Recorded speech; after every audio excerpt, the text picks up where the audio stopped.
Hi, I'm Jonathan Fields. Tune into my podcast for conversations about the sweet spot between work, meaning, and joy, and also listen to other people's questions about how to get the most out of that thing we call work. Check out Sparked wherever you enjoy podcasts. From LinkedIn News, I'm Jessie Hempel, host of the Hello Monday podcast.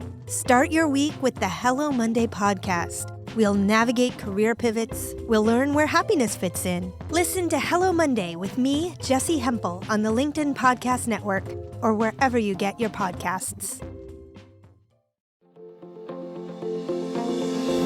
Hello, my friends, and welcome to another exciting episode of Negotiate Anything. This show is produced by the American Negotiation Institute, and with over 5 million downloads and listeners in over 180 countries, listeners just like you have made this the #1 negotiation podcast in the world. Hi, my name is Kwame Christian, and I am the founder and CEO of the American Negotiation Institute. Here at ANI, we believe that the best things in life are on the other side of difficult conversations, and we are passionate about providing you with the best content that will help you to make your difficult conversations easier, both at work and at home. Lastly, I want to remind you that we offer consulting and conduct trainings, both virtually and in person, all around the world. Our focus is in 3 main areas. First, negotiation and conflict resolution. Second, leadership. And lastly, diversity, equity, and inclusion. Check the link in the description below to learn more about how we could work with you and your team. And now, without further ado, let's jump into the interview.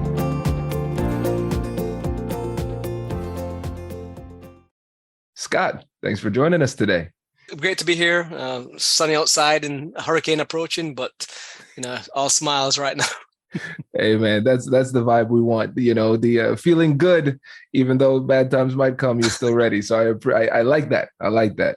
So before we get into this, how about you get us started by telling us a little bit about yourself and what you do? Yeah, so I'm Scott Lewis.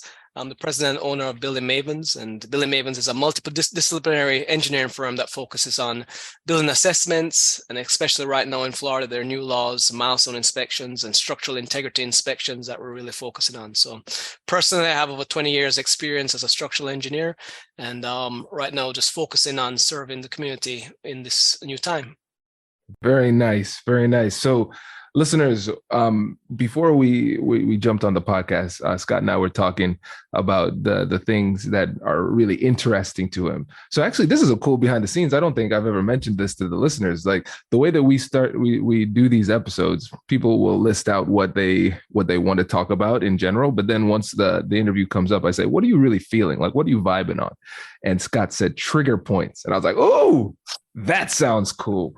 That sounds cool. So that's what we're going to talk about today. So Scott, when you use the term trigger points in negotiation, what does that mean to you? So I'm thinking of sitting in a room and you're trying to sell something, or let's say negotiate price or negotiate service, and you see somebody, maybe their arms are crossed or their legs are crossed, or you say something and maybe there's a noticeable change in their demeanor.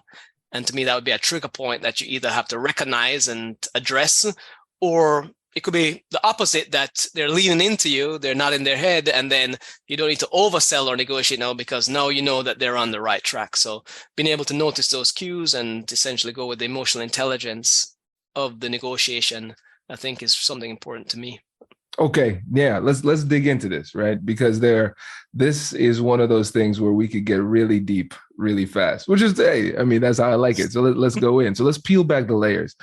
I want you to paint a picture of what happens in a sales situation, a negotiation situation in general, when you miss those trigger points. What does that look like? Well, if you're selling something, or if I'm selling something and I'm trying to explain the service or explain why it costs certain amounts, and somebody is starting to cross their arms or their legs, and they're becoming closed off, and I ignore that, and maybe even ignore their questions that show that they want to know more or need to know more, then they become noticeably more aggravated, and sometimes it can get a little heated, and then it all goes off the rails at that point. Yeah, man. It's really interesting too, because when we start thinking about body language, like actual communication, similar to words, what's interesting is that essentially, and you correct me if I'm mischaracterizing this, if we don't recognize those trigger points, those changes in the body language, if we're not reading the room, even if they are not explicitly sharing information, if we don't recognize that language, there's almost an element of disrespect in the way that they might perceive that. So for example, if I explicitly tell you something and then you ignore it, then I can feel disrespected, right? Mm-hmm. But essentially, if we're not reading the room, they might be telling us things non-verbally and we completely ignore it. And like you said, it escalates the amount of frustration that they might be feeling in the situation, right? Communication, if you're taking communication as the composite of a whole and said the whole is 100%, the body language of a person is more than 50% of the communication. Whereas like words are like 7% and like the tone is another smaller percentage, but the body language itself is most of the communication that we're going to give. So that's probably what we need to be more attuned to. And like you're right, if we're ignoring that, then you are really, in a sense, maybe disrespecting the person's feelings. If you can actually tell that they're, not liking what you're saying or hearing. Exactly. It's like, listen, man, I'm trying to show you I am not feeling this. Why are you still selling hard as if I am? Yeah, man, it's interesting. And the thing is, let's say we go through school, things like that. This isn't something that most people go through where it's like, hey, this is how you read people. This is how you read body language. Mm-hmm. For you, how did you pick it up? I think I've always naturally been inclined towards sales. And in selling, I naturally want to win. And then in losing a lot, you're like, man, well, I'm selling something and I'm telling them what it is and it's factual and I'm losing. So what's going wrong, right? And then as you start to dig into the skill set of sales, then it becomes, okay, it's not so much about the product. It's about establishing that trust. And then trust is you have, like right now we have 30 minutes to establish trust, right? And so how do I establish trust really fast that this person can say, okay, I trust this guy. No, I want to listen to them. And like we talked about, there may be some implicit biases or something else that you may have to overcome. And so if you start a meeting and somebody's like sitting down like this and closed off, then you want to see if you can get those hands open and maybe to the table and leaned in. And you'll be able to see if it's becoming more closed or more open in what you're saying. And so, you want to be able to read those cues really quickly. That's good. And one of the things I liked about what you said was the fact that you can see the progress that you're making in the relationship based in the response that you're getting with their body language. Like They might not change what they're saying, but they're changing the way that they're responding physically, right? So like you said, if they're closed off and then they slowly start to have more expansive body language, start to lean in, start to smile more, then we're saying, okay, now we're getting there. Now, what are some of those things that you do to warm somebody up if they're starting off a little bit closed off? Well, so this is a good example of just a general change. So when I was a young engineer and let's say I was a project manager and I would call a client, I'd be right into business, right? I'd be like, hey, this is Scott with so-and-so calling about your project. Here's where it's at. Could I get the money? And then come off the phone, think it's a great conversation. And then lo and behold, I'm not getting the warm and fuzzies, right? I'm like, what is going on? I'm just delivering the advice and it's good product. And I realized, and I forgot what I heard, but it said like all deals that close, like they did some survey of some car dealership or something. And like all the deals that closed started off with some form of small talk. And whereas other ones that didn't, there was a higher chance it wouldn't close. So at that time, this was years ago, I had to consciously, you know what, when I call people, and not just a small talk like, hey, how you doing, blah, blah, okay, on to business, but really talk to somebody. How are you? Like right now today, you said, hey, my son's name is Kai. So next time I talk to you, I'll be like, how's Kai doing? And like, hey, what about the baby? And blah, blah. And we talk about that a little bit. And right away, you might be more open. And then I say, well, then we can get into certain things, but the person now knows that I actually care about them and care about what's happening in their life, not just that I'm calling to make a sale or calling to like close a deal. Yeah, man, that matters. That matters because once the person feels as though you genuinely care about who they are as a person, it increases the level of trust that you have, makes it a lot easier to communicate, makes them more comfortable being vulnerable and sharing information that you can then use to help them to make a good decision, which of course would be working with you, right? Right. One of the things that you mentioned that I want to go back to is implicit bias. That's a really interesting topic, especially as it relates in negotiation. I feel like not enough people talk about it as it relates to negotiation, sales, those type of things. A lot of times when we hear people talking about bias, they're like, bias is bad and the world sucks. And we're like, okay, so what do I do about this, right? So here you are as a Jamaican American, as an engineer, trying to create these relationships. And so I'm sure you've run into those instances of bias. Can you describe what that's like and what you've done to overcome that? Oh, that's a deep question. So there's a couple of things, and this might tie into the next thing about triggers and body language as well, is you don't have to always be the right person for the customer and vice versa. So sometimes when you go to make a sale or you go to get a relationship, you may find out that mutually it may not be the right relationship, or even that person may want your service, but you don't want it, right? You don't want the business. So I think part of the growth of a professional where I've reached is I'm not trying to please everybody to get the business, right? And so when I approach in and talk about the service, I'll be very candid about whether I'm the right engineer or not, or whether I can help them or not. And if somebody is showing some implicit bias towards me, for some reason, and very recently, I got into a meeting where I didn't create the proposal for the project, and I essentially inherited it, and I was starting a new job. So I inherited the proposal, never talked to these clients before, and I was just going to present. Went into a room, and the guy right off the bat was like really nasty to me. Never met me before. And for somebody, and also you have to like start thinking, okay, I've made hundreds of presentations, met hundreds of people, and this guy was especially nasty for no reason. And so at that point, when he was asking me questions, like I could stand back to him and be like, listen, I may not be the engineer for you, right? So like if I'm picking up on these waves of something, let's call it whatever it is, right? I don't necessarily have to now say I need to close you. Like I may not be the person for you, and let's move on with the show. And I think that might be the extreme case, as opposed to maybe somebody is like, what's this guy going to say? Oh, he looks young, or, he's not from here. He has an accent. But then again, when I start talking to them and they start seeing that I'm not there just to make a sale, I'm actually there listening to them and talking them through, and I'm educated. I think at that point, they're like, okay, well, this guy might be different. Okay, he's telling us the right things. And then it might go on the right track. But in either extreme, like I said, I'm not there to please everybody. I'm not the engineer for everybody. And if I'm feeling that vibe, whether it be cost based or like you said, a bias base, or just, hey, we don't like each other from just a minute with each other. Like no harm, no foul, right? There may be somebody else for them, and just like there's another customer for me. So, I think you have to be able to like call those shots really quickly and not try to be all things to all people. Does your company invest in professional development training?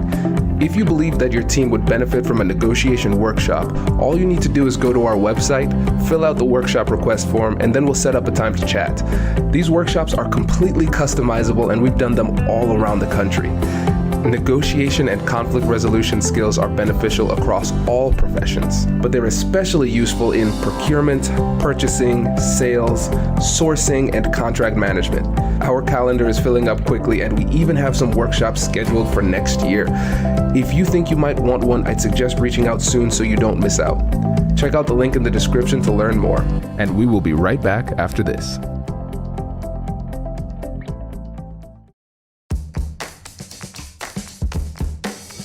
Hey you, I'm Andrew Seaman. Do you want a new job? Or do you want to move forward in your career? Well, you should listen to my weekly show called Get Hired with Andrew Seaman. We talk about it all, and it's waiting for you, yes you, wherever you get your podcasts. Brace the rudders! Raise the sails! Raise the sails! Captain, an unidentified ship is approaching. Over. Roger. Wait, is that an enterprise sales solution? Reach sales professionals, not professional sailors. With LinkedIn ads, you can target the right people by industry, job title, and more. We'll even give you a $100 credit on your next campaign. Get started today at linkedin.com/marketer. Terms and conditions apply. Oh, there's so much I like about this, Scott. There's so much I like about this. So let's think about like the traditional negotiation parlance here. So we talk about BATNA, your best alternative to a negotiated agreement. You always want to have essentially a plan B for every conversation. Right. When you think about like power dynamics and leverage in negotiation, if you are able to walk away, that gives you a little bit more leverage because it makes you feel less need, like the feeling of neediness, right? Right. And so that's one of the worst things you can feel, because if you feel needy, then you're going to feel obligated to make inappropriate types of concessions. And in cases of bias, that might lead you to, if you feel needy, the type of concession you might make might not be substantive. It might not be in terms of the scope of work. It might not be in terms of the money. It might be in terms of your authentic personality, who you are and who you want to be. And there are a lot of things that you should not compromise in a negotiation, but you also should not be compromising who you are authentically. And so there's a level of power that comes from that, and self-respect that's really important with the way that you're handling that. And counterintuitively, that is actually very attractive, because if somebody's willing to say, hey, listen, we this might not be the right deal. I'm having a conversation to see if it is. And if we don't work together, no harm, no foul, we're good. People are like, well, this Scott guy must have something going on if he's cool with walking away from this money here. So I think that's really powerful, man. Really powerful. Right. Yeah. So and like you said, when it comes to if you're on the other side of the fence, you should know what something really costs, and if you're willing to concede something, you don't want to give away the farm. And I think if I'm making any concessions, it's either going to be related to like, well, maybe all this scope of work is not what you need. Maybe we can focus on these 8 things, and that way, the price comes down. Or we bite off small chunks at a time, and at any point you can say no, and I'll make sure we transition this project right. So I think listening again, picking up on the cues, seeing what the roadblocks are, and instead of saying, okay, well, no, it's over. It's like, okay, well, how do we make this no a yes, right? And just keep moving like that along. And again, I think I'm more naturally geared towards that. Maybe that's why I pick up it pretty quickly on that end. But yeah, I like those nuances of things. How do you become the master of sales that people are not even realizing you're selling to them, right?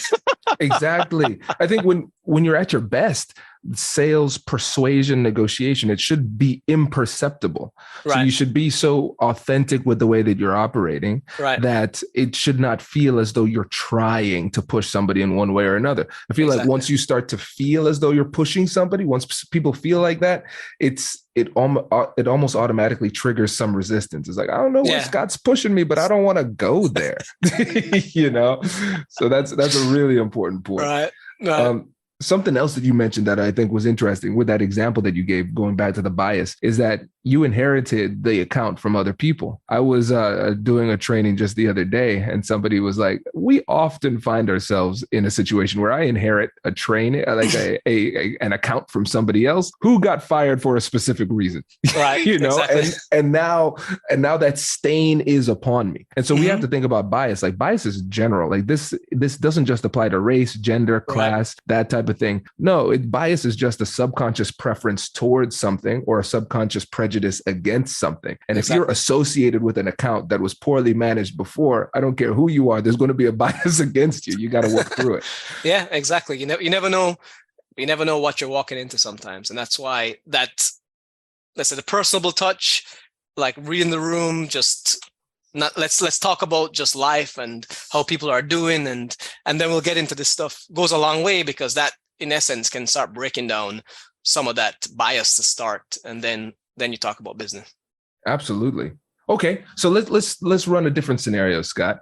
I always try to listen to the voices of the listeners out there, right? And I heard somebody out there say, "Well, okay, Scott, it sounds nice. We're going to have the rapport building and things like that. But sometimes, if somebody's closed off, I try to warm them up with a little bit of rapport building, and then they never open up. They're just cold the whole time. So when that happens, what advice do you have for folks?" Yeah, so if they don't open up, going back to personalities, like my personality on paper may be one thing that if we right now say, like, hey, let's go party, I'm like, let's go do it, right? And we can talk for hours and hours, and where somebody else, they don't want to do it. They want to get down to business. So you won't just start talking in depth about small things and on and on. That person may just need, hey, hello, how are you doing? And they're like, hey, and they may even say, well, let's talk about the proposal. It's like, okay, well, let's talk about it, right? Like, what do you want to talk about? Some people just want to get down to business, and that's fine too. The point is, some people may not want to get down to business. And so you don't just jump in. You kind of read the room, see where their mind is at, see what they want to talk about. And they may want to talk about questions they had on the proposal. They may want to talk about questions about the service. So I usually just ask them where they want to start, right? And they may say, well, you give us the spiel, and then I'll go into the spiel. I love that. Yeah, because essentially what you're saying is that it's a flexible approach. This is a tool that you have in your back pocket to read the room and say, okay, somebody needs to be warmed up. I'm going to warm them up, be a bit more personable, try to establish some rapport beforehand. But as you are reading the room, you might realize, typically that's what I would do. But for this person, that is not the vibe I'm getting. So I need to adjust. And it's so critical because I think a lot of times people say, okay, I need to build rapport. And I tell you, man, one of the most awkward types of interactions occur when somebody is trying to be friendly and build rapport with somebody who clearly is not interested in that. and the other person is just not reading the room at all. Yeah. And so you could fail by trying to be too friendly if you don't make the right read. And it's a genuine thing. It's like, if you're not a friendly person, then don't try to be too friendly, right? This is just genuinely like, hey, okay, people care more about the person they're doing business with, right? Because I've seen people forgive many mistakes and continue doing business with people they like, and fire people that probably are doing good work because they don't like them. So it's more important to not I don't say like by just doing whatever they ask, but like build that rapport, like you said, be trustworthy, be respected. And that's built on other things, not, hey, here's my product, sign on the dotted line. And so that's the focus, and just a genuine care and genuine belief in your product that it's good for the person. And so you want to know about them, their situation, so you can deliver what they need in a tailored package. And that has to be a conversation. It can't just be rushed through, and it's not checking a box like, okay, I said hello, I said goodbye, I said please, I said thank you. Like, okay, rapport over. All right, let's talk about it. Right. Oh man, that's funny. You're so right. And one of the things that you just mentioned that just cannot be overstated is the fact that when you think about ethical persuasion, you're not trying to force somebody into something that is not good for them. Right. Because something that has been clear with what you've been saying throughout is that you believe in yourself and you believe in your product and your company's ability to help people in these situations. Correct. And so you're not pushing somebody in a bad position. Like, this isn't manipulation. This is, hey, we're going to work together. We're going to have a conversation to see if this is a fit. If it is, let's make it happen. If not, we can go our separate ways. It's not a big deal. Yeah, no big deal. Oh, this is great, man. Scott, I appreciate it. This has been really, really helpful. Before you go, there might be some folks out in Florida who need an inspection. Can you remind them about who you are, your company, and how they can get in touch? Yeah, it's really simple. So it's Building Mavens. If you want to get in touch with me, it's just Scott at Building Mavens. If you want to get in touch with the company, it's just info at Building Mavens. And we do everything to do with existing buildings, mechanical, electrical, plumbing, structural, and especially these new inspections that hit Florida, the milestone inspection and the structural integrity reserve study. We're doing those around the community right now, especially in South Florida. So easy to get in touch with me. And LinkedIn, you can find me pretty easy on there as well if you want to reach out. Perfect. Scott, really appreciate it, man. Thanks for coming on the show. Appreciate it. Good talking with you. Congratulations, you've just joined an elite club. By listening to a full episode, you're now officially on the Negotiate Anything team. So welcome aboard. What most team members do is they subscribe to the podcast because that allows them to automatically get the latest episodes of the show. The best things in life lie on the other side of difficult conversations. Keep learning, keep practicing, and keep getting better. Your relationships will improve, your career will soar, and you'll have the confidence you need to get the most out of these crucial conversations. Again, thank you for joining the team. We're excited to have you, and I will see you in the next episode. I'll catch you later.